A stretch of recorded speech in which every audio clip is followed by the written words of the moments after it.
Stop scrolling endlessly. You have big dreams and goals for this year. The Mindset app gives you the advice and the push you need. Download Mindset today. If you think about a problem in your life, the problem in your life is connected to certain people with certain, conditions at certain times in certain places. The moment you remember the problem, you're thinking in the past. But the thought, the memory is producing the emotion, and the emotion that you're feeling seems very real in the moment. People, when they have an event, what they do is they keep recalling the event because the emotions of stress hormones, the survival emotions, are saying, pay attention to what happened because you want to be prepared if it happens again.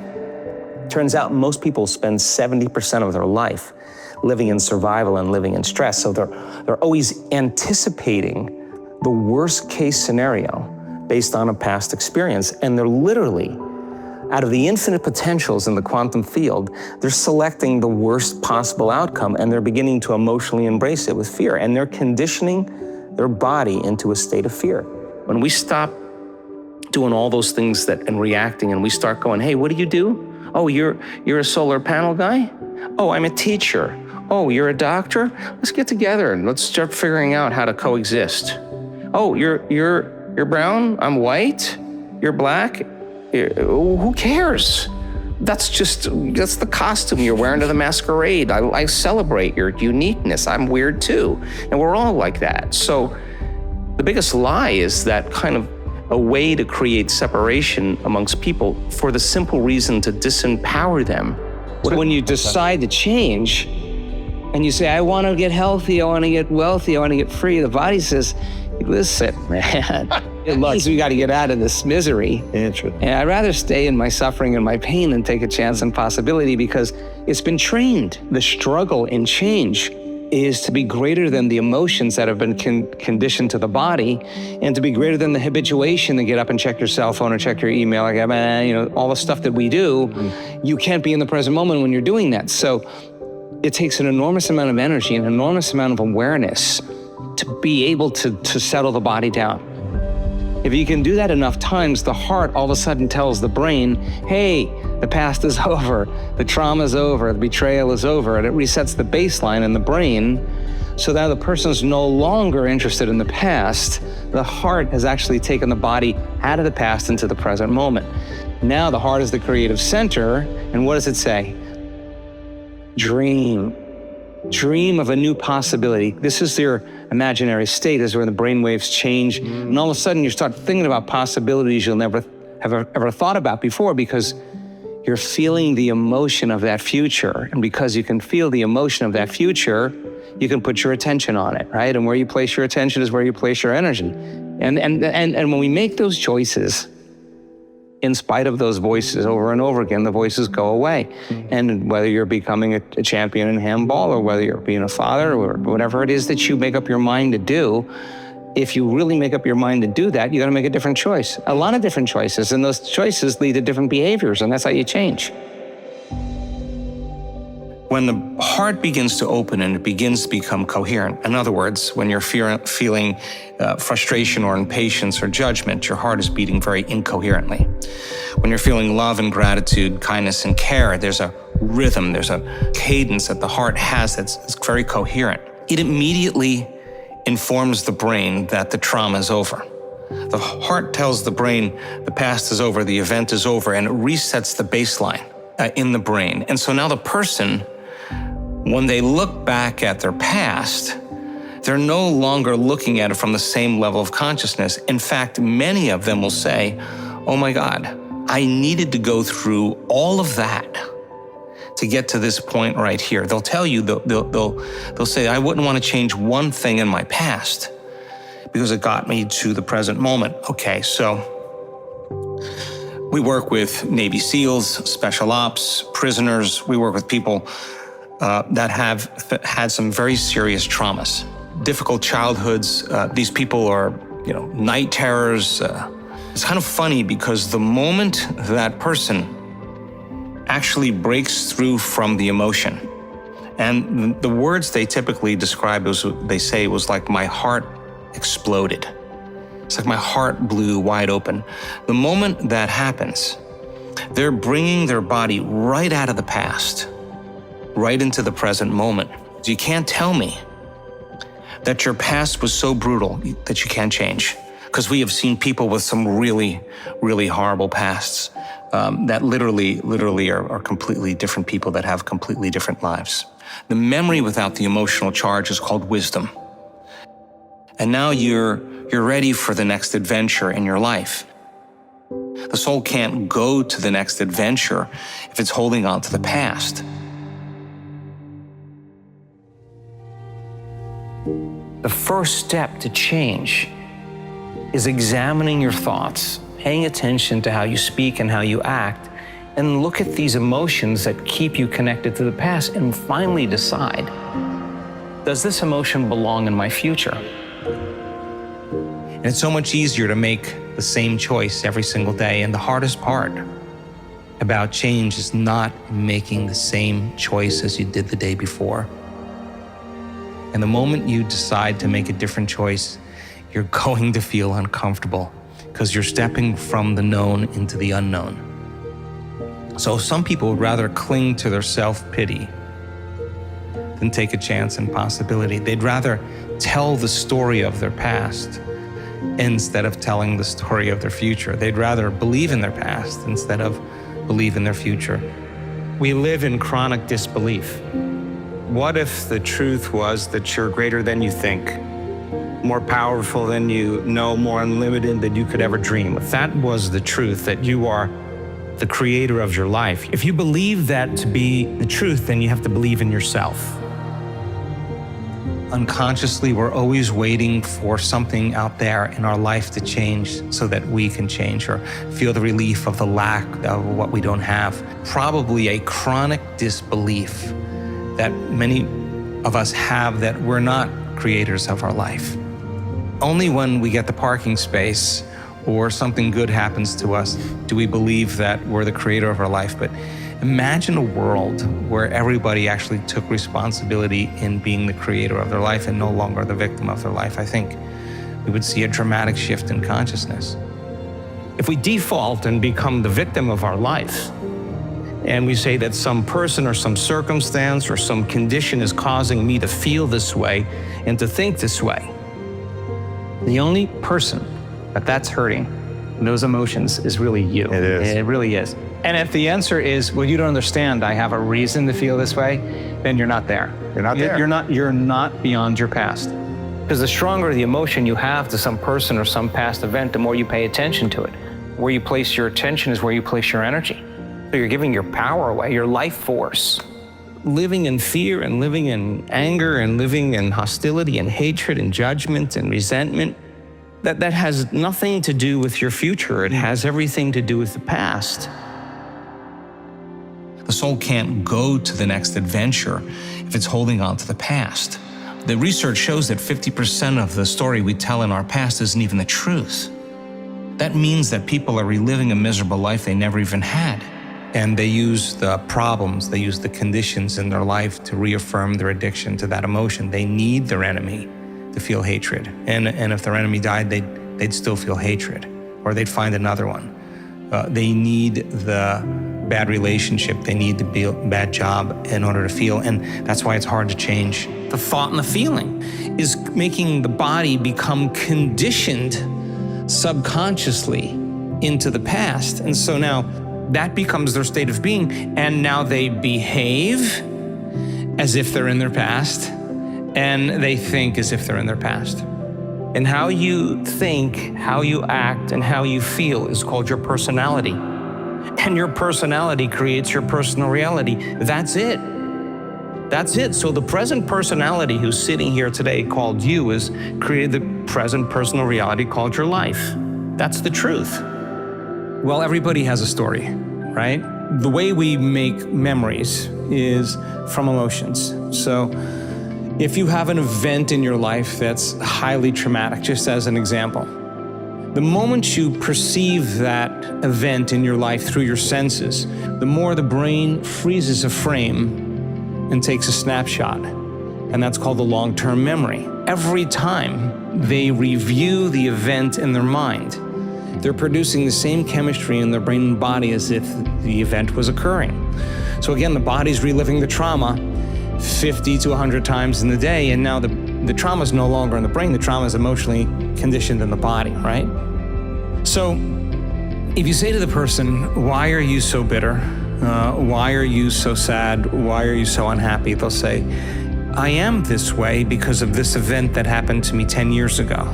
Which what they're really saying is, after that event, I changed and I have not been able to change since this event. And so the stories we tell about our past are only stories we tell when we feel those emotions. When does the story end?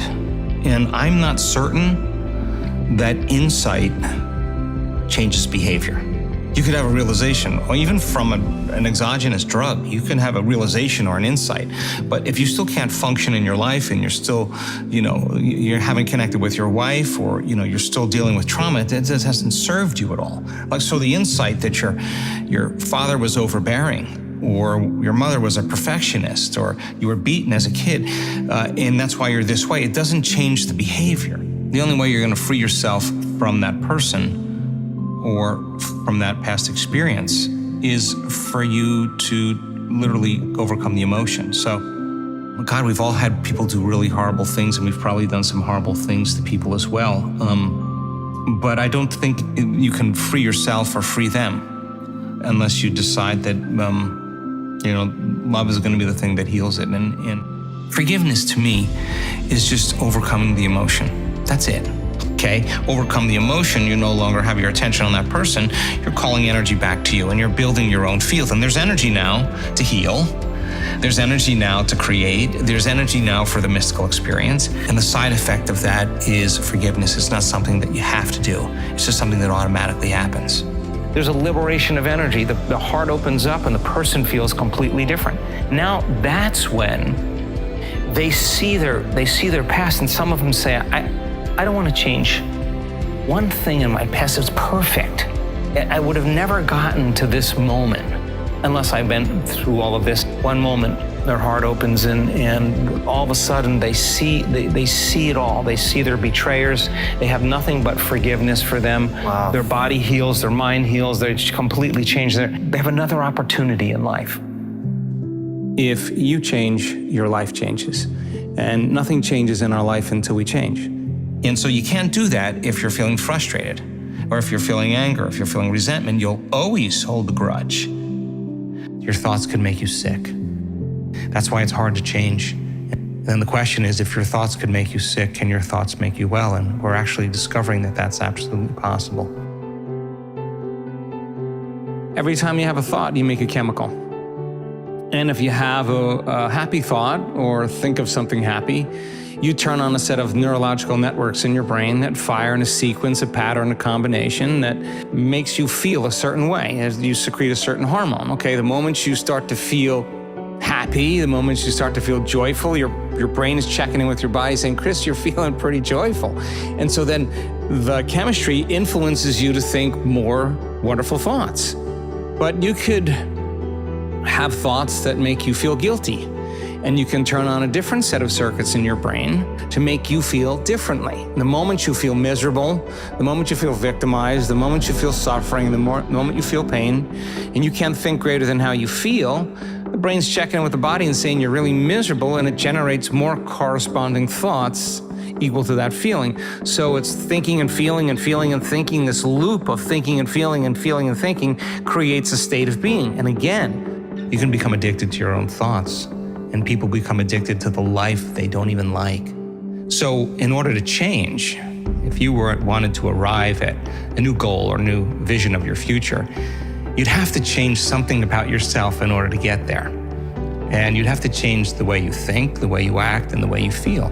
I think in so many ways that a belief is an unconscious process. A belief is a thought you keep thinking over and over again until it's hardwired in your brain.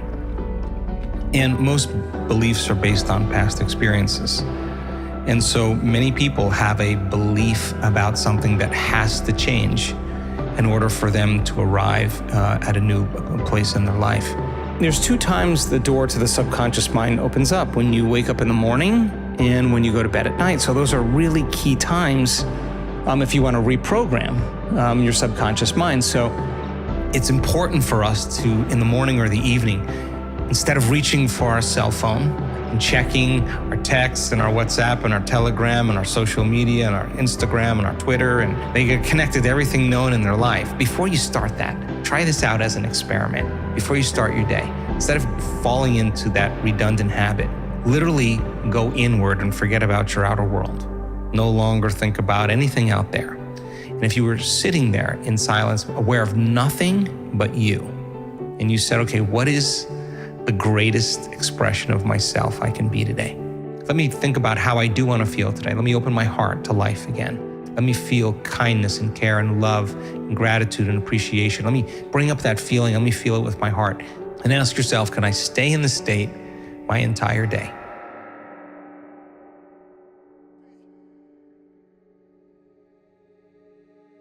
The hardest part of making millions of dollars and being successful in business is becoming the person who is able to do the thing. That's the hardest part. Hardest part's not doing things that'll make you $1 million. That's not the hardest part. The hardest part is you becoming the person who has enough intestinal fortitude and grit to go down into the laboratory, the cave, the drawing board, whatever you want to call it, and obsess over this problem long enough to find an elegant, effortless, effective solution.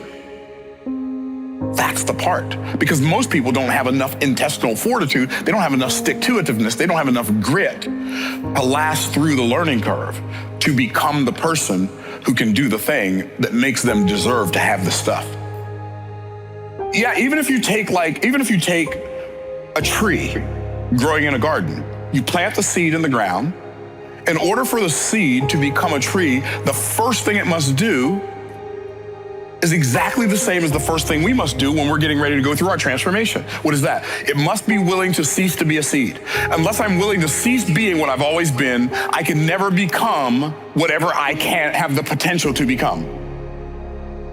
If I were to give people one single tool that would help them improve their lives, I would invite them to embrace the awareness and to use as a tool their consciousness that your life is not about you.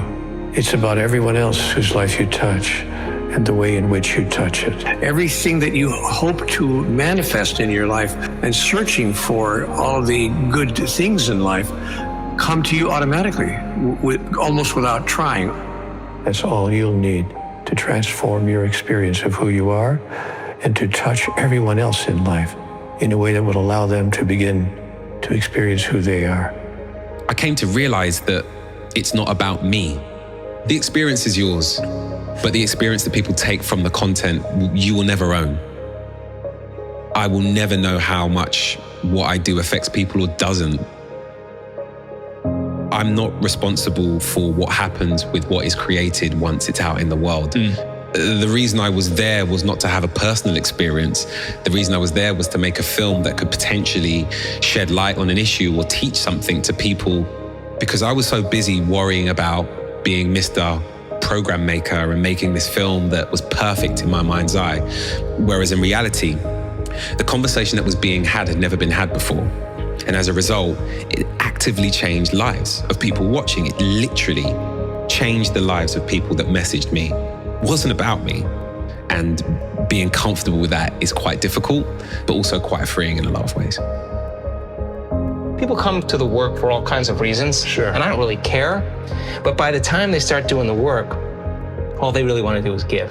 Because when you feel so amazing and feel so great about yourself that you no longer want anything, the first thing you want to do is give. And it's just a practice. And as you do that and you start seeing all the fun things happening, it's not like, oh, I got to go create my life today. You're like, I got to go because I don't want the magic to stop. So I just do it because I love the crazy, magical, wonderful things that happen that I would just never anticipated in my life. And so people are catching on to it, and they start coming for one reason, they want money or they want health, but it's not about your money, it's not about your health, it's not about your new relationship, it's not even about the mystical moment, it's about who you become in the process. Because overcoming all those limitations to become somebody else, nobody can take that away from you. Your matters are the peace of the world. You are beyond yourself. You're greater than yourself.